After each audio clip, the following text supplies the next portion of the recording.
tell me if this sounds familiar. New partner says to you, I'm super kinky. What are you into? And you have no idea how to answer. Well, this is probably because your brain instinctively wants to say whatever they're into. It's so much easier to just go with the flow or adopt the freaky persona. But I'm telling you that if it's not coming from a place of total honesty, like you don't really want to do the thing they're into, that might be setting you up for anxiety-ridden sex.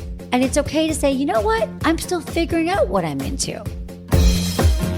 You're listening to Sex with Emily. I'm Dr. Emily, and I'm here to help you prioritize your pleasure and liberate the conversation around sex. Today, we're talking about something many of us struggle with, and that's anxiety in the bedroom. Specifically, we're talking about the different pressures we might feel to act or perform in certain ways during sex that don't necessarily give us the most pleasure. Tune in to find out ways you might be limiting your pleasure potential so that you can be more authentic and more present in the bedroom. Please rate and review Sex with Emily wherever you listen to the show, my new articles, Prostate Play, the Comprehensive Guide, and 5 libido-boosting aphrodisiacs to try in and out of the bedroom are up on sexwithemily.com. All right, everyone, enjoy this episode.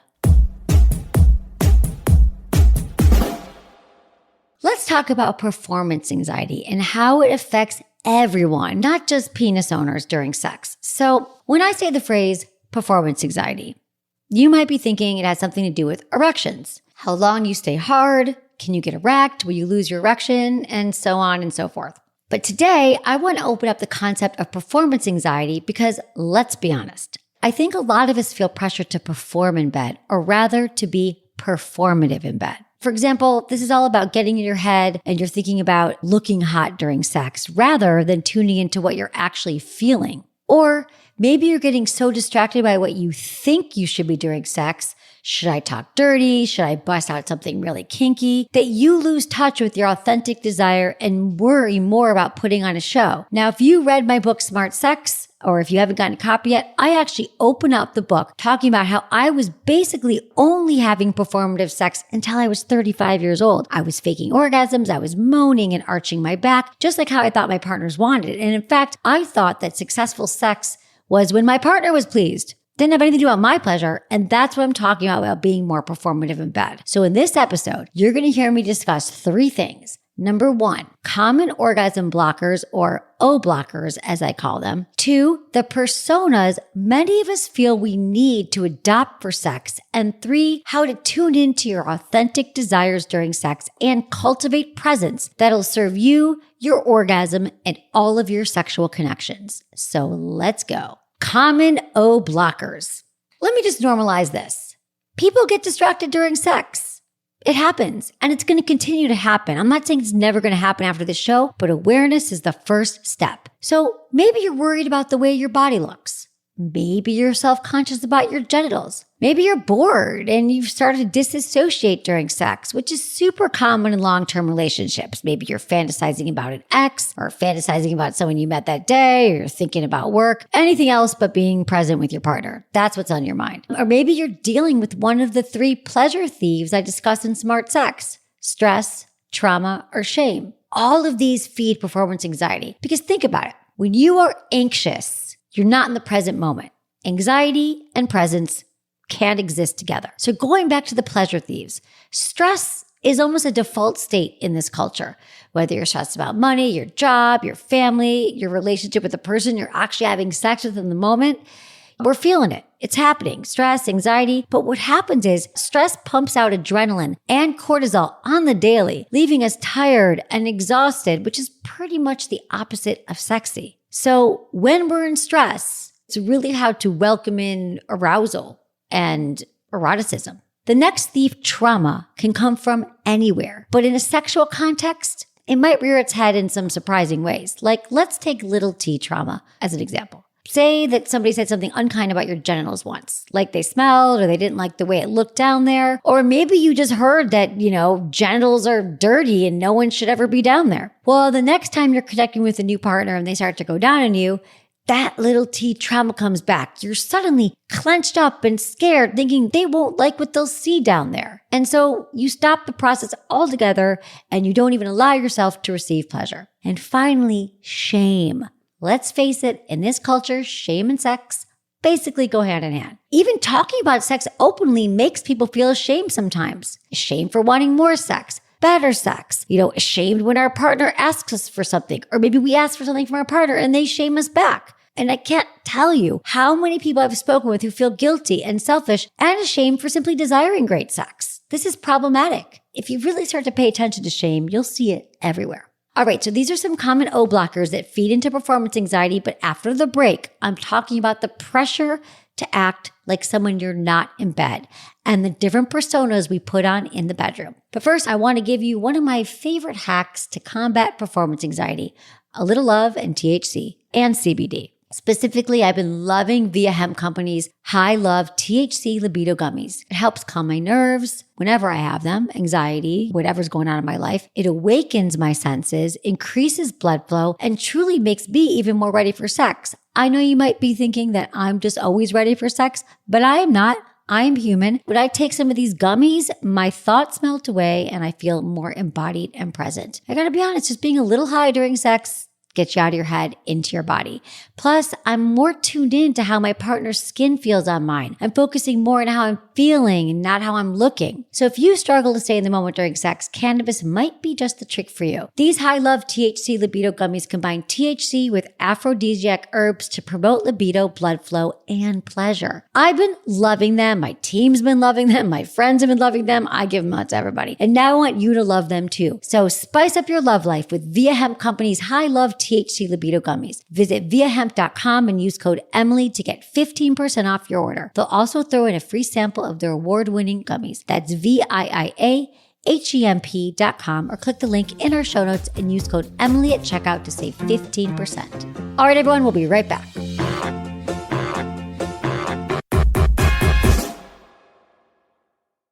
By now, you've probably heard my Magic Wand story. It's a brand that's been part of my personal journey for more than 20 years.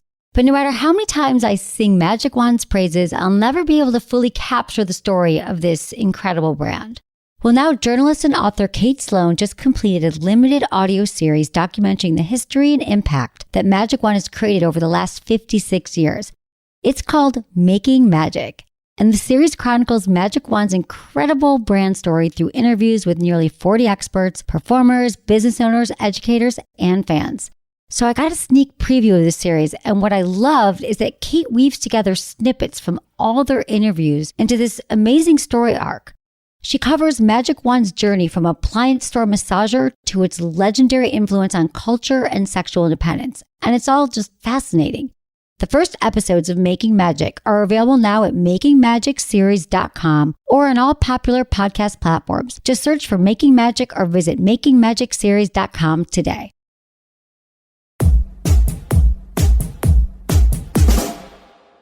Okay, let's shift gears a bit and talk about the pressure to act like someone you're not in bed. Well, I've come to realize that a lot of the reason why so many people experience performance anxiety is because they think sex is about putting on a show. And I get it. That's why you ask me for tips and advice and positions and all these things. And maybe in porn, we feel like we have to act like everything that we see in porn. In a perfect world, sex is a safe space where both partners could explore and express their desires freely. And that's the world that I'm gently guiding you all towards. But I get it. We're not all there. The world isn't there yet. The world is not perfect. Whether it's trying to look hot in every position, even the awkward ones, or, maybe even practicing the perfect porn star moan. A lot of us want to give our partners the peak sexual performance, and we take our cues from porn. I'm not recommending that. I'm here to tell you that sex should be way more than a show. So instead of being caught up in how you might be perceived, you can focus on your pleasure and your partner's. So here are some common pressures I hear from all of you. Number one, maybe you want to come across as the girl who's down for whatever, right? Anal on a moment's notice? No problem. You're the cool girl. You're down. You've got no issues. But I challenge everyone to remember that you should be having sex with people who recognize and listen to all of your sexual boundaries. And I want you to hear this because I know that this still is a problem for everyone. But I hear it from a lot of young people, maybe who haven't had as much experience out in the world, and they just think, well, people won't like me if I don't say yes to their requests. I have to do everything in bed. So I really want to explain to you how important it is. It's important for you to be with people who listen to you and respect your boundaries, your requests. You shouldn't be afraid or uncomfortable turning down something you're not ready for or you're not into. I'm going to be honest. I used to think it wasn't okay to say no to sex once it started, meaning if we started moving along, my partner wanted to move a little bit quicker, or take my clothes off, or wanted to just do anything that I really wasn't ready for yet. I kind of thought, well, it's not fair to them. It'll feel good for me in a few minutes maybe. And I just didn't stop sex once it was going. Well, I can't tell you, that is just such bullshit.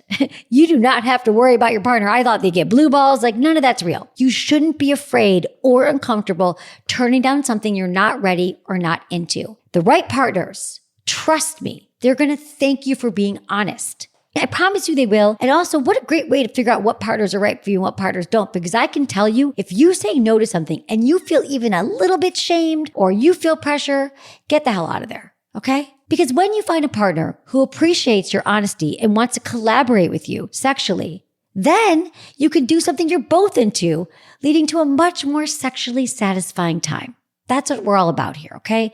Collaboration, which is my third pillar of sexual intelligence. Check out my book, Smart Sex. A lot of you are loving it, and I love hearing from you. Number 2, listen, I know for penis owners, there's also that additional pressure to always initiate and dominate and be hard and be ready to go and know what you're doing. But I'm here to tell you that if that stereotype doesn't work for you, throw it out the window. You don't have to put that pressure on yourself. It's so fun first to play with different dom and sub roles and try something new. But also, it's okay to ask your partner what they're into. It's okay to pay attention and say, what do you like? What do you want? It's okay if you're not hard every time. It's okay if you want to be the little spoon. Okay? It's all okay. And then the third pressure I hear from all of you, for those of you who dabble in kink and BDSM or sleep with those who do, tell me if this sounds familiar. New partner says to you, I'm super kinky. What are you into? And you have no idea how to answer. Well, this is probably because your brain instinctively wants to say whatever they're into. It's so much easier to just go with the flow or adopt the freaky persona. But I'm telling you that if it's not coming from a place of total honesty, you don't really want to do the thing they're into, that might be setting you up for anxiety-ridden sex. And it's okay to say, you know what? I'm still figuring out what I'm into. What are you into? It's okay to ask questions. It's okay to find out more about them. You don't have to be a pleaser here. You can say, tell me more about what you're into. I'm still figuring myself out. And let me just reiterate here, there's nothing sexier, hotter, more authentic, or more real than somebody who states to their partner, I'm still figuring it out too. I actually don't know. That's what we want to hear. We want the real deal, not you faking it and saying, whatever you want feels good. I'm really adamant about this because I did that for years. I had partners who say, what are you into? I'm like, whatever you're into, because I literally didn't know what else there was. I didn't know what to ask for. I didn't know what they wanted. I was a pleaser, and I do not want you to be like me. Please don't do what I did. Okay. Number 4, for all my perfectionists out there, how you doing? I know there's also that additional, often personal pressure of having to blow your partner's mind every time. I'm going to give them the best oral. I'm going to be really sexy. I'm going to do all the things. And while that's fulfilling when you do, feels wonderful, it's also devastating when sex is over. And maybe your partner doesn't tell you it's the best sex they ever had. That's what you're basing it on. That's one reason not to be a perfectionist in bed. Besides the fact that perfection doesn't even really exist. But if you're waiting for that, that's not going to work. I'm here to tell you that sex isn't always a home run. And every time you have sex won't be your partner's best time ever. And that's completely okay. So if you are a perfectionist when it comes to sex for whatever reason, just know there's going to be awkward pauses. It's going to be messy. Things are going to happen. And please don't set this up as I'm going to try to do all these things to get some accolades from my partner. Because that's just also setting you up for failure. Let me just give you a little bit more here so you can understand what I mean.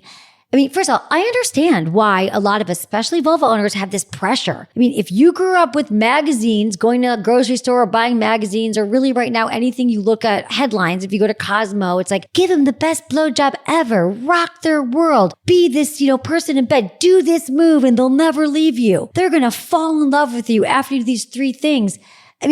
That's just inherently ties back to placing your partner's pressure above your own. And you know how I feel about that. This rears its head in many ways. Like maybe you're not the only person that your partner's sleeping with and you're like, I'm going to be the best one. I'm going to do all these things to blow their mind and be the best. I'm going to win. I'm going to get the rose, But I honestly have to say that this is just also, it's not so binary. It's about connection. So it's not really about a move you did or anything. It's about the connection to your partner. And that's presence. That's being, connected and expressing your true desires. I mean, I think the best lovers are the ones who know what they want in bed and know how to pay attention to their partners and have great communication around sex. That's how you're going to blow their mind. Now let's talk about the performative challenges that come with casual sex specifically. And these encounters by definition are meant to be fun and carefree and loose and we're all just getting our needs met, but they can easily become a source of stress, especially if the sex and relationship with this partner is a bit performative. Also, with casual sex, there's a lot of pressure to be like the cool girl or be the guy with all the moves. Many people feel like they have to act aloof, showing little to no emotion or vulnerability. And we do this just to maintain control of the situation and our feelings. We try to act cool and like we don't care, but we have feelings, okay? Pretending not to care can prevent genuine connections from forming. Do you realize that? You're not doing anyone else a favor by playing it cool. It's great to have something with a partner and still acknowledge that it's casual. And nothing that is serious is expected from either party. In fact, if you have a genuine connection, you won't have to play it cool because you'll be discussing that this is casual, but let's make sure it's great for both of us. That's what great casual sex is. You actually acknowledge we're going to meet each other's needs, but we're not going to be committed. You're not going to come home and meet my family, but we are both committed to having great sex together. The problem with the cool girl persona, it creates this environment where, emotions are suppressed. And unfortunately, that can impact your sexual performance. So when we're trying to be cool, that can also put pressure to perform and meet certain expectations, completely forgetting that sex is not a performance where you're going to be judged. It's supposed to be collaborative and enjoyable. And truly, if you are holding back during sex, you're having this intense experience. And if you're truly in your body and you're feeling something, and then you're in your head thinking, don't be too cool, don't show too much, don't make too much noise. How real and pleasurable is that? And why even have the casual sex if it's all a performance? So here's my solution. Let's just break down the barriers. First, have honest conversations about the challenges and expectations surrounding your casual hookups. Be real about it. It's casual for both of you. So just navigate these situationships with confidence and authenticity. Acknowledge your emotions. Communicate your needs, even the needs that you aren't really clear yet. You can say, help me figure this out. We're figuring this out together. I think I might want this. What do you want? And then prioritize genuine connections, even in casual relationships. Listen, you can still be genuine and you can still be a good person and care about someone deeply, even in a casual relationship. Treat them with respect, treat them well, and get what you need in bed. Even if it doesn't look like a conventional sexual or romantic relationship, that's okay too. All right, now you get it. Those are the O blockers, as well as some of the roles you might feel pressured to play in bed. And hopefully you're nodding along in recognition. Let me know what you think. Is this resonating with you? I love hearing from you, and I want to hear what you think about the show, so please get in touch with me. So let's move into some solutions. Here are some of my top tips for alleviating performance anxiety so you can relax into sex. This is what we want. We want to be relaxed and feel good, and then you can connect deeply with the person next to you. So here are how you can be yourself in bed. In smart sex, one of my sex IQ pillars is self-acceptance, and that's what I'm going to focus on here. In my opinion, there are 3 ways to alleviate most flavors of performance anxiety. Here they are. Number 1, listening to sex-positive voices.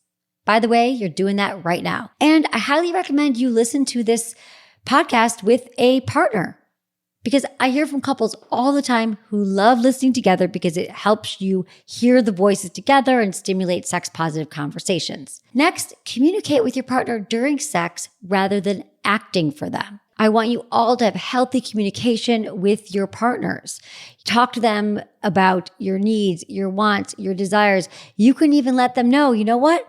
I want to go deeper into our relationship. I want to learn more about my sexuality. Are you down? Are you somebody who has a growth mindset about sex? Would you be willing to breathe together, to slow things down, to pay attention to what we both need? It's so much healthier to honestly communicate about your needs. This is how you're going to have your sex be less performative and more focused, because you're going to have told your partner perhaps that, hey, I used to be really anxious. I used to be more performative, but I want to work with you on not being that way. Like once you call yourself out, you can no longer act that way with a partner because they're going to be following along with you being like, yeah, I don't want you to be that way either.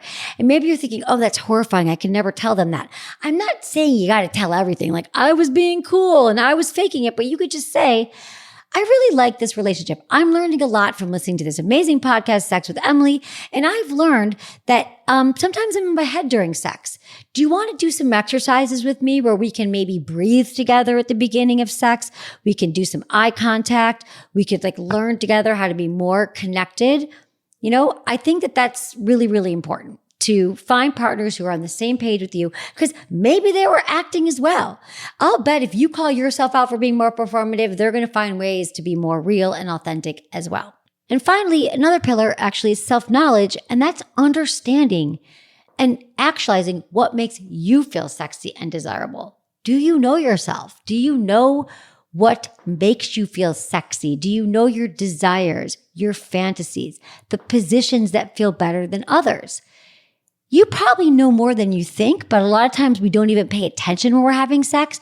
So by being more connected and being more present during sex, you'll really be able to tap into the sensations and the energy that you're sharing with a partner. And that's also the first pillar, being more embodied, staying more connected during sex, paying attention to the senses and the environment, and doing all the practices that allow you to be more present, more embodied, and let's kick all that performative sex to the curb.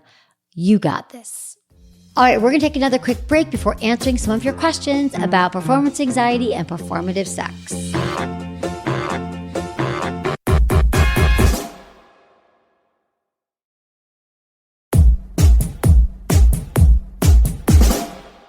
This is from Sylvia. She's 30 in London. Hey, Dr. Emily, I love the show. I've been single for most of my 20s, dating tons of men over the years.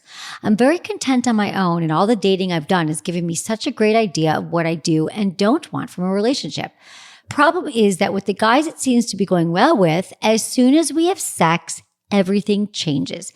They give out the impression that I'm amazing, and then as soon as we have sex, it's different. This has happened multiple times now, and you can't help but notice a pattern. This in turn has taken a huge toll on my sexual confidence, thinking that it's something I'm doing wrong, and I now put so much pressure on myself going into sleeping with a new partner.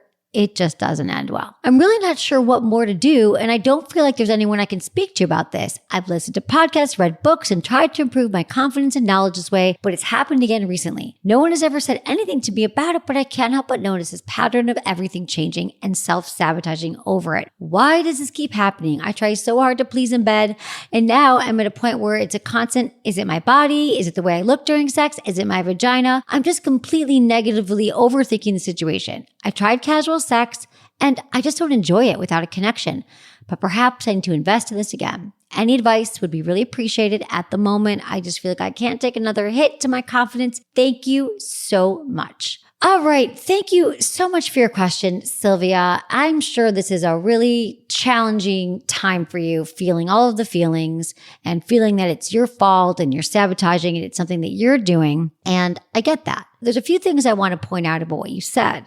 You said you can't help but notice this pattern of everything changing and self-sabotaging over it. And when I'm thinking about it, do you notice any patterns in the type of people you're dating, the guys you're dating? Is there a similarity to how these situations go down? You said that they make you feel like you're all wonderful until you have sex and then they disappear. Well, is that an authentic connection? A lot of people will say anything to get you in bed. You're wonderful, you're fabulous, you're beautiful, I bet you're great in bed, and then they get you in bed and then they disappear. Now, I gotta be honest with you. I personally haven't dated a guy who's like, you're fabulous, you're wonderful. Well, that's not true. I'm sure years ago I have. I love words of affirmation. But if someone's complimenting you too soon and too early on, we have a term for that now. It's called love bombing. So I'm wondering if it's seductive for you when a man makes you feel very desired and wanted. This is just an idea. I'm going to throw a few of them out there because we're not actually speaking, but maybe that's just something to look at. Look at the patterns of people you're dating and what's happening leading up to these familiar situations that happened to you. Okay. So I would try to do something different now because that's how we change, right? We've changed patterns. We got to do something different. Make a commitment to yourself that you're going to establish an authentic connection with a person. You're going to go on a few dates before you have sex. You're going to find out their relationship history. You're going to pay attention to other signs. Are there other things they're doing that would give you pause or make you feel like maybe this person isn't that safe to be with? Are they criticizing people? Do they have a negative, take on life? Are they kind to the wait staff or are they yelling for the next cocktail? I mean, we can tell a lot about people when we spend time with them. So I just want to make sure that you're dating kind people who you truly connect with. Also, it sounds like you're really loving that they're feeling good about you, but I want to remind you that you also want to feel good with them. How do they make you feel? Because a lot of us get caught up in this, I want to make sure this person likes me, so I'm going to show up on the date and I'm going to be the best version of myself and I'm going to say all the right things and do all the right things, which is another kind of performance we all do. But really, we're trying to impress someone that we don't even know. Like, do you like them? Like, what are they doing to impress you? So I think the more we can say, I'm just going to show up as myself. I'm going to be real. And I'm going to see if they like me, do I like them? And that's how we establish a more authentic connection. And then finally, I recommend therapy to everybody. I don't think I've done it yet today, so I'm going to recommend it to you. Have you had therapy? Have you looked at any of these, challenges that you're having? Is there anything going on beyond the bedroom? Have you found these patterns that happen elsewhere where you're doubting yourself or your confidence? These are all great things to work on with a trusted therapist. Thank you so much for your question. I appreciate you, Sylvia.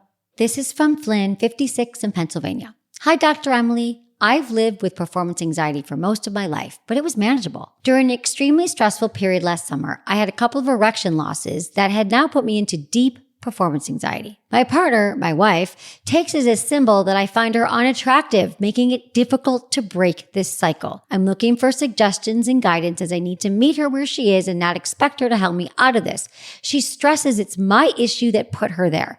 Trying to be respectful. I have been using meditation and hypnosis apps to help me overcome. It's getting better, but not at the pace I wish. Please help. All right, Flynn, thanks for your question. And first, I want to say you bring up a really good point here that I don't think I made yet in this episode. And let me say this. Remind you all that because your partner is having a performance anxiety challenge, whether it's an erection or can't have an orgasm, typically it is not because of you. It is not the partner's fault. They don't find you not attractive. It's not because of a move you did. When we're having challenges in the bedroom with our erections or orgasms, most of the time does not have to do with us. And so your wife taking it as a symbol that you find her unattractive is very common, but it is not true and not helpful for you. I get it. And now you're in a cycle of feeling like it's already hard that you are having erection loss, but then having your wife make you feel worse about it is not helpful. And meditation is great for anxiety and hypnosis. I don't know about that for performance anxiety, but people are loving hypnosis these days. But I want to point a few things out. You're 56 years old, and this is typically in their 40s. And as they get older, many men experience erection challenges when they did not before. And this is due to the changing hormones. It could be a loss of testosterone. It could be something with your diet. It could be a medication you're taking. If you're taking blood thinners, an SSRI, antidepressant, how's your diet, your exercise? Are you moving your body? There's so many things that contribute to having an erection or not having an erection. So I would try to get to the root of it. I'm not asking you to stop meditating or any of that. I would really take a look at it and meet with a hormone specialist or a doctor who really understands men's hormones and men's health, like a urologist, and get tested and figure out what's actually going on. Now, as far as your wife and confidence, you guys have been together. I'm going to assume you've been together a long time. I don't know, but she hopefully can just understand, and maybe you could play this with her. Hi, wife. And I'm just letting you know that, erections come, they go. Sometimes they go more often when we're older. And I just want you to have grace here with him. Now, here's the other thing. Just because you lose your erection, let me remind you, there's so many other ways to play. A lot of times I found that when men lose their erections, if they turn their attention towards pleasing their partners, like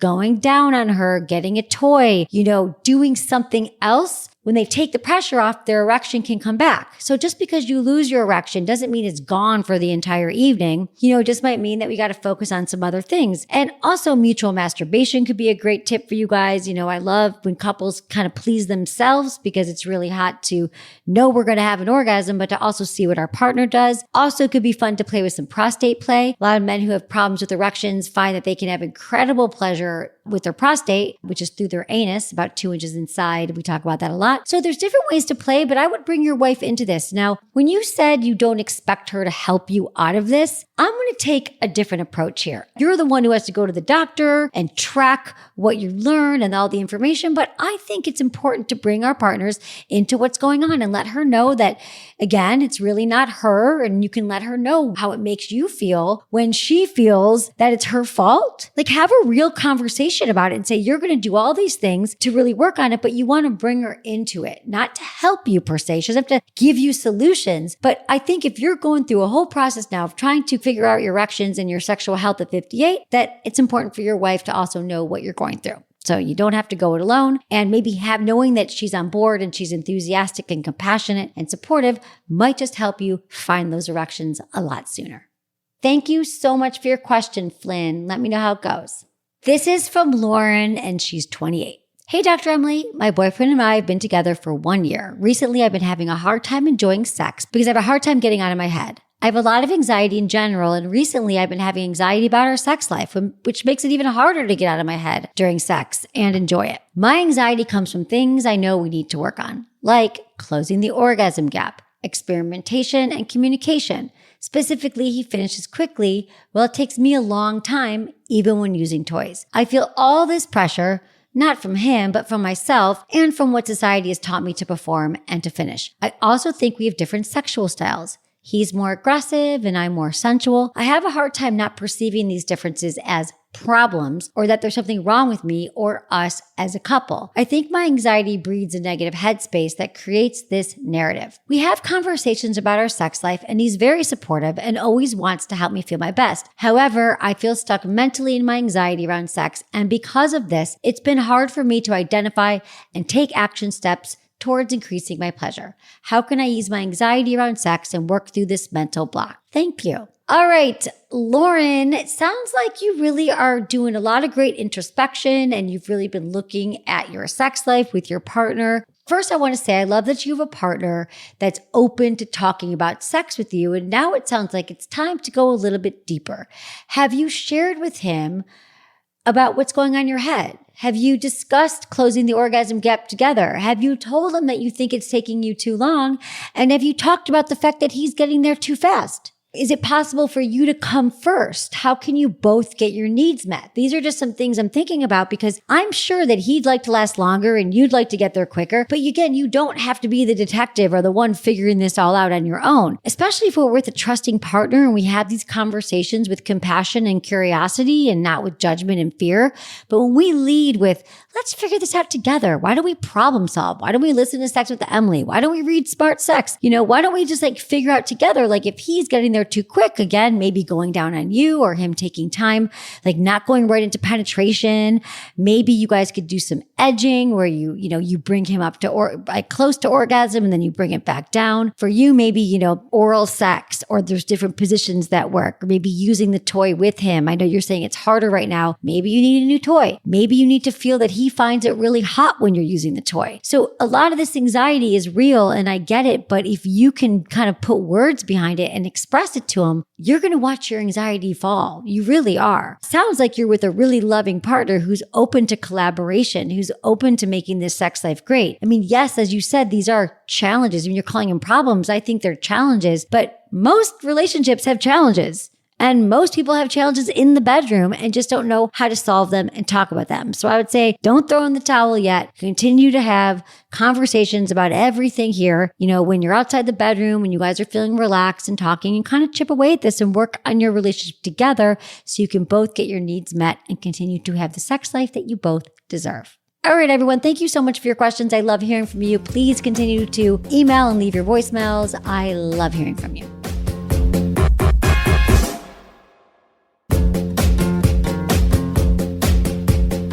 That's it for today's episode. See you on Friday. Thanks for listening to Sex with Emily. Be sure to like, subscribe, and give us a review wherever you listen to the podcast, and share this with a friend or partner. You can find me on YouTube, Instagram, Facebook, and Twitter at Sex with Emily. Oh, I've been told I give really good email. So sign up at sexwithemily.com. And while you're there, check out my free guides and articles for more ways to prioritize your pleasure. If you'd like to ask me about your sex life, dating, or relationships, call my hotline, 559-TALK-SEX. That's 559-825-5739. Or go to sexwithemily.com/askemily. Special thanks to Acast for powering the Sex with Emily podcast. Was it good for you? Email me, feedback@sexwithemily.com.